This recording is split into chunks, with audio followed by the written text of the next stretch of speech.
the Sun. sun. Sorry. Brackets of Beatles. Beatles? I'll follow the sun, and here comes the sun. Okay. Thanks. So I'm sorry, that showed my ignorance. I didn't know that it was metal-y. So, following the light gets us there. That's what I want to talk about today. As I said, I gave the gentleman in the office in the room flashlights because we all carry that masculine energy with us, and the father energy is representative of protection and guidance. So I want to tell you just briefly about my dad.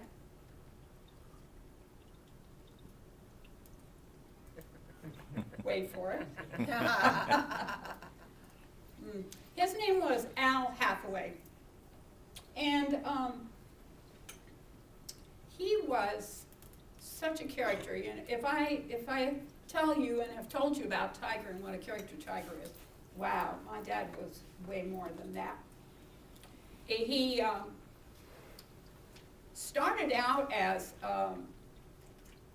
semi-pro baseball player, and that didn't work out for him. And then he became a tractor mechanic, and that was not what he was about. And he went to Baptist seminary, and that was for sure not for him. And finally, he was in the first graduating class of the state police, the New Mexico State Police Academy. And so he had found his niche in life. And he was stationed in Las Cruces, New Mexico, when he saw Tiger. And he pulled her over. And he made up some excuse that she couldn't drive her car, so he had to take her home. Now, you know, today, in this day and age, that would never fly, but she thought it was quite romantic, and so from there they moved forward. So, then when I was, I guess 8, he had a heart attack, and from that place on, he was semi-invalid.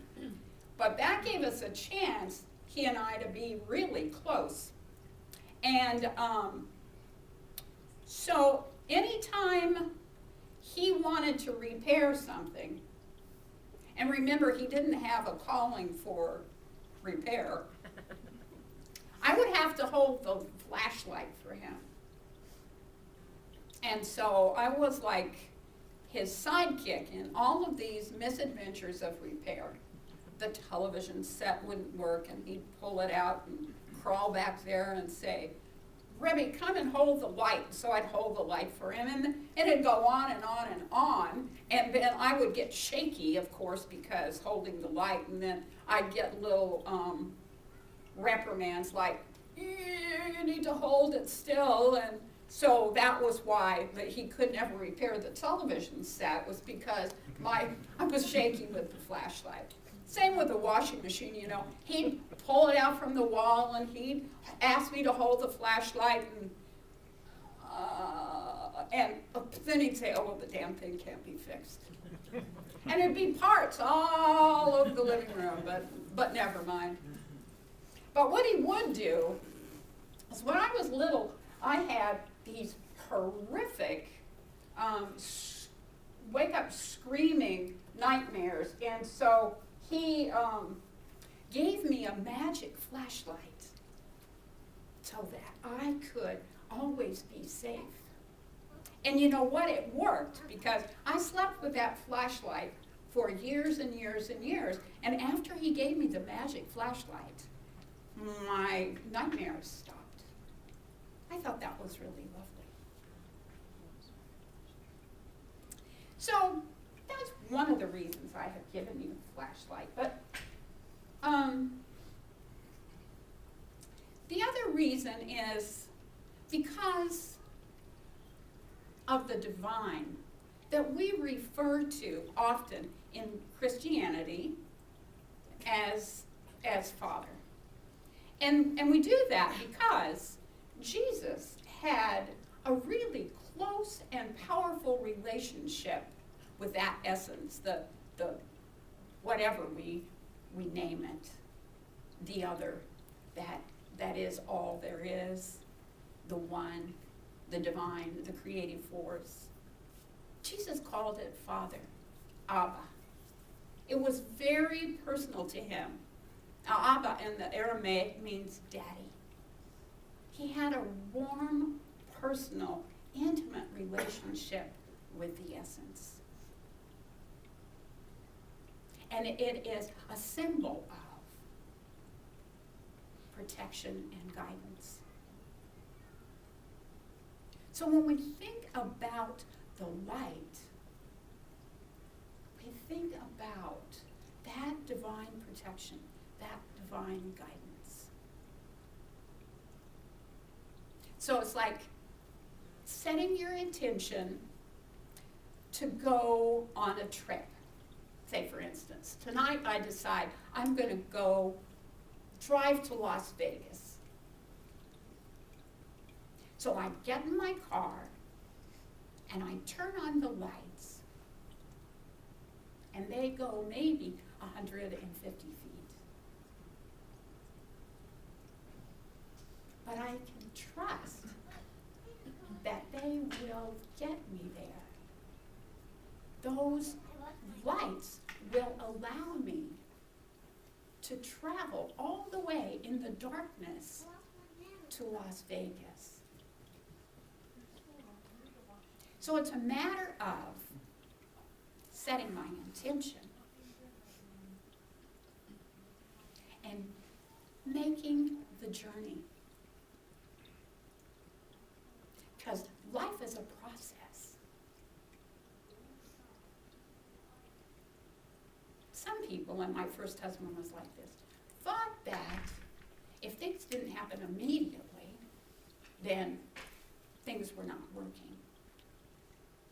He wanted to live his entire life in one day. And it just doesn't work that way. So we set our intention and we move forward in the protection and the guidance of the divine. And life is a process. And we follow the light. And ultimately and intentionally, we get where we're supposed to be. And who knows where that is and when that occurs. I would suspect that many of you are like me.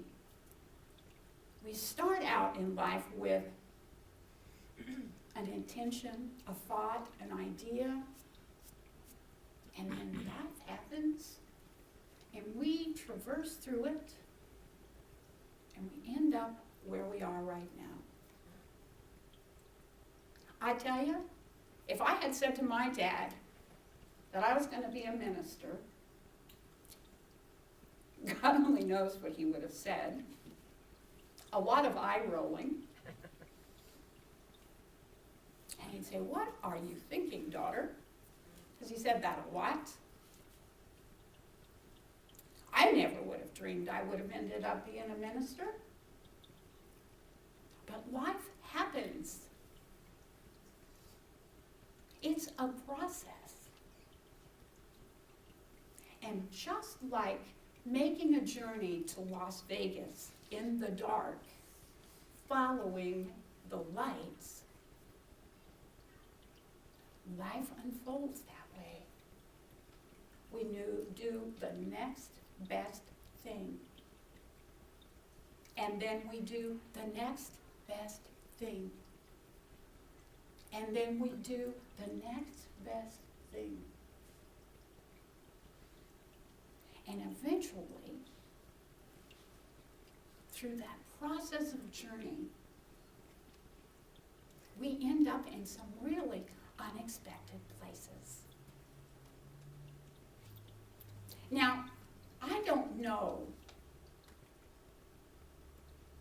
that there is some magnificent, preordained destiny for me? I don't. Maybe yes, maybe no. But then we get in the argument about free will and all of that. That's not the issue, really. Whether I came with a preordained destiny,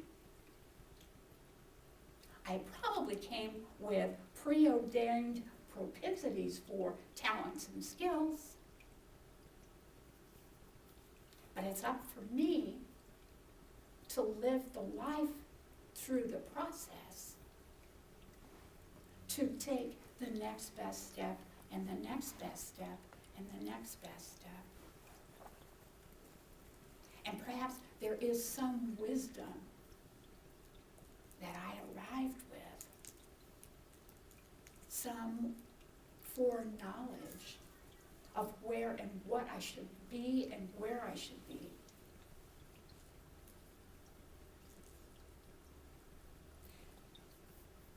I've puzzled over that a lot. And what I've come to the conclusion of is that, I don't know. It can make me crazy. And if I have an opinion about it, then you probably have an opinion about it, and your opinion may be different than mine. What I do know is that I do live in the guidance and the protection of the divine. And the next best step for me is made clear through that light. I think many of you met my son Rafe when he came. My family came to surprise me. Now, Rafe called me the other day, and he had a really amazing job opportunity. But it would involve him moving to Phoenix. And that required him then to leave his brothers and sisters, and they are very close. It would mean uprooting his wife, who has just struck her stride as far as her singing career goes.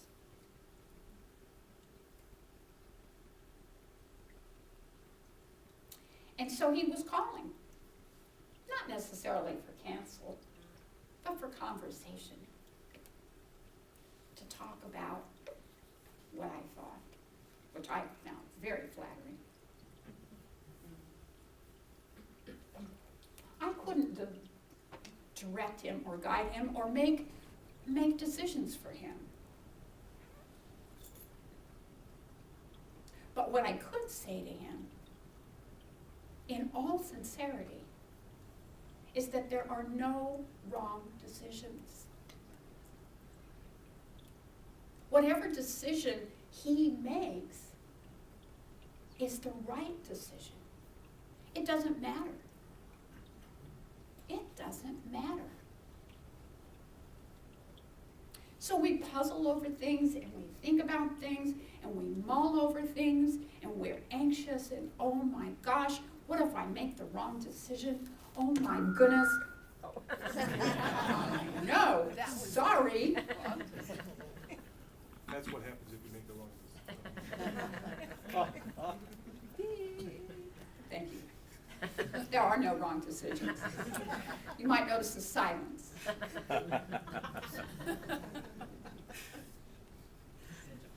We can puzzle over it. We can get anxious about it.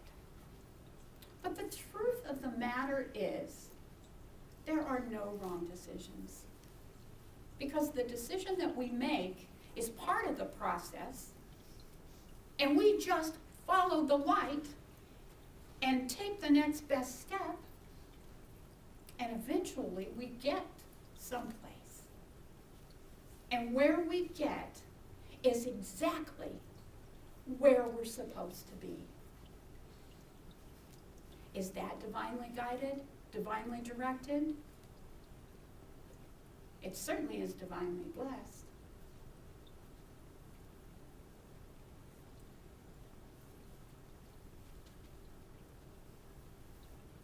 So, that's why I gave you flashlights. And any woman in the congregation can have a flashlight too. You notice that I didn't give you laser flashlights. No kidding. Just following the light. Just taking the next right step. Setting an intention and trusting the protection and the guidance of the divine to get us where we need to be. And remembering that we cannot make a wrong decision. Rafe decided to stay in Las Vegas. That's a good decision. If he'd gone to Phoenix, that would have been a good decision too. But the right thing for him will percolate up. The next right thing will show up for him.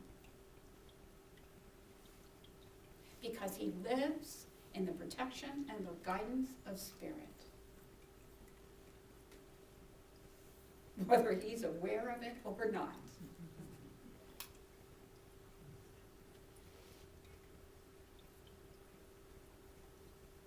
So, that's why I gave you flashlights. Just as a symbolic reminder to know that you can always follow the light. You can always live in the guidance and protection of the divine. That energy of guidance and protection is always with you. That life is a process. And trusting that when you take the next right step, you are going to be exactly where you need to be. Because we can't make any mistakes. I don't know about you, but I find that very freeing. I find it very freeing.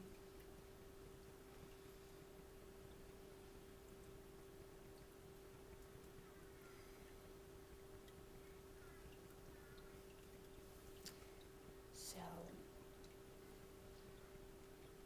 I invite you to just have a sense of confidence this coming week.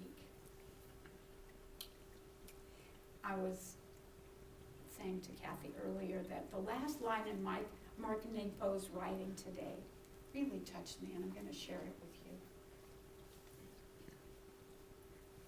He said, "Today, there is no room for a feeling of worthlessness." Isn't that delicious? Today, there is no room for a feeling of worthlessness. I'm going to use that for a mantra this week. And I give it to you as a gift along with the flashlights. So you can just remind yourself that there are no bad decisions. That life is a process. And today, or any day, there is no room for a feeling of worthlessness. I love you all. So I would invite the practitioners to join with me as we circle this room in love and an awareness of the protection and the guidance of the divine energy and light of Spirit. So as I turn inside to that place where I am connected with the wisdom of all it is, as I meet Abba, Daddy, in that personal communication.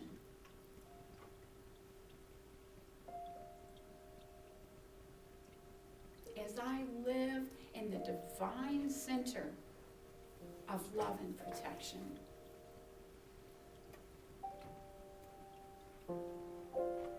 I permit myself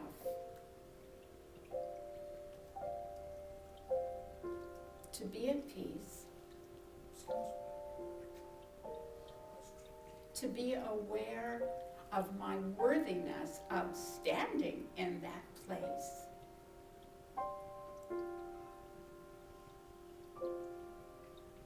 Knowing fully that I am that is. I am the divine expressing.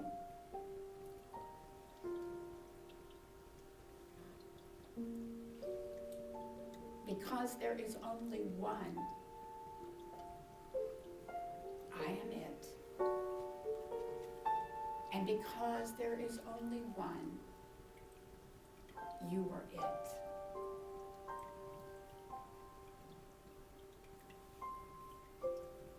We are our own guidance and our own protection, trusting fully the process of life, knowing that we cannot, it is impossible for us to make wrong decisions.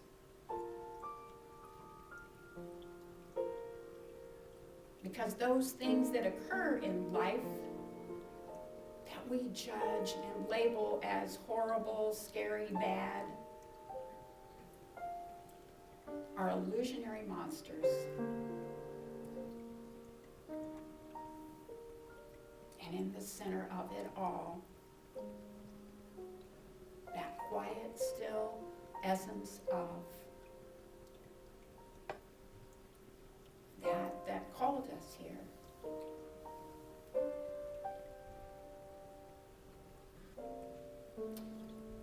Trusting and knowing that all is well.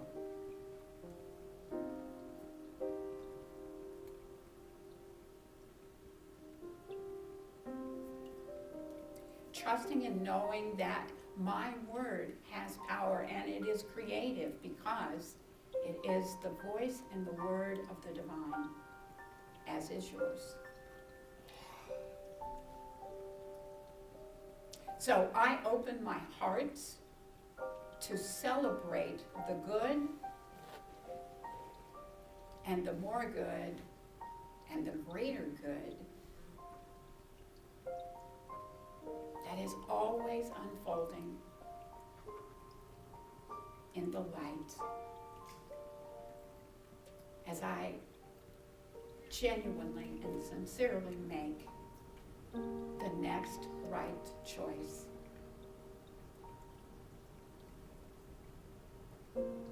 Confidence.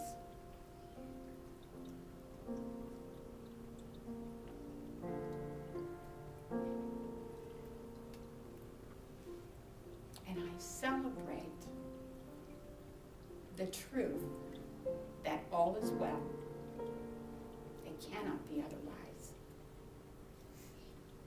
I invite you to celebrate that with me also.